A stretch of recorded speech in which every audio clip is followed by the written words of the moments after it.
Tadjahao. Aujourd'hui, je voulais vous donner un moyen facile d'apprendre le chinois. Mais avant de commencer, n'oubliez pas de cliquer sur le bouton s'abonner pour vous abonner à ma chaîne YouTube et recevoir toutes mes vidéos dès qu'elles sortent. Et on commence tout de suite.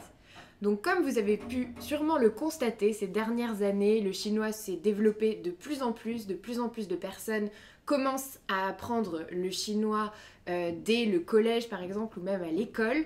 Donc vous avez vu que le chinois se développe vraiment et que maintenant de plus en plus d'écoles le proposent en LV1, LV2 et LV3, donc c'est vraiment une grande avancée et je pense que c'est super bien parce qu'il y a de plus en plus d'échanges entre la France et la Chine et les relations entre les deux pays sont très bonnes, donc c'est important de savoir parler chinois, d'autant plus que la Chine se développe évidemment à grande vitesse, donc les échanges entre les deux pays ne font que s'accroître et c'est très important de savoir parler chinois.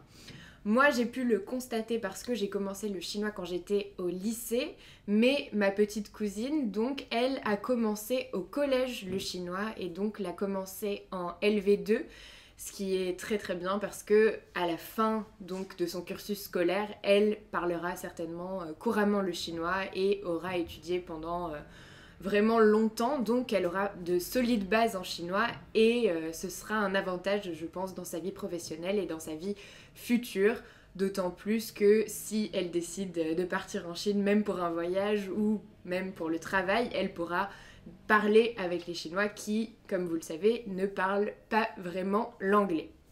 Donc aujourd'hui, je voulais vous donner un moyen un peu plus facile d'apprendre le chinois parce que cela peut vous paraître compliqué comme langue et j'ai décidé de tester pour vous Duolingo parce que Duolingo a sorti récemment donc le chinois dans son application. Donc si vous ne connaissez pas Duolingo, c'est une application qui va vous permettre d'apprendre les langues plus facilement et de façon plus ludique, on va dire, qu'un simple cours de chinois.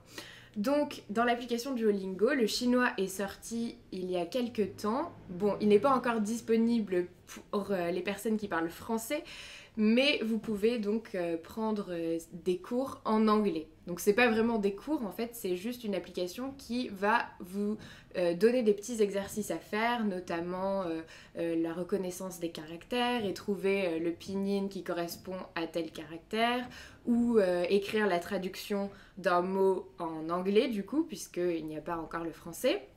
Mais donc ça va vous donner des petits exercices à faire tous les jours et ça vous envoie un rappel donc tous les jours pour vous dire de vous entraîner régulièrement et quotidiennement. Et en fait je trouve que c'est vraiment une très bonne chose de s'entraîner quotidiennement à parler chinois parce que c'est comme ça qu'on peut réussir à retenir les caractères et à apprendre le chinois. Autrement, c'est trop difficile si les cours ne sont pas réguliers, en fait on n'arrive pas à retenir. Alors que là, Duolingo, c'est vraiment donc des petites leçons, de courtes leçons. Vous pouvez en faire une par jour, ça peut suffire. Et puis après, au fur et à mesure, vous saurez de mieux en mieux parler chinois. Donc j'aime beaucoup le format parce que c'est assez court, assez ludique. Et ça vous permet donc d'apprendre très facilement le chinois puisque vous n'avez pas une énorme quantité de choses à retenir par jour, mais juste peu de choses à retenir. Et c'est plus simple donc pour apprendre. Et j'ai testé donc moi-même l'application en mettant le mode débutant pour voir un peu comment c'était et j'ai trouvé que c'était assez bien fait et que ça permet donc de bien retenir les bases du chinois et d'apprendre plus facilement. Donc si vous souhaitez vous lancer dans le chinois, je vous conseille d'essayer Duolingo en chinois. Donc j'espère que vous parlez anglais parce que sinon ça va être un peu plus difficile. Mais je vous conseille en tout cas d'essayer l'application. Et n'hésitez pas à me dire si vous avez ou pas testé donc d'apprendre le chinois sur Duolingo. Et c'est tout pour cette vidéo, donc j'espère que ça vous a plu. Si c'est le cas, n'hésitez pas à aimer cette vidéo, partagez-la à quelqu'un qui souhaite peut-être apprendre le chinois de façon ludique. Et n'oubliez pas de vous abonner à ma chaîne YouTube. Et évidemment, en complément de cette vidéo, vous pouvez trouver dans la description 1 heure de formation gratuite en chinois, donc ça peut venir en complément de Duolingo par exemple. Et moi je vous dis à bientôt pour une autre vidéo.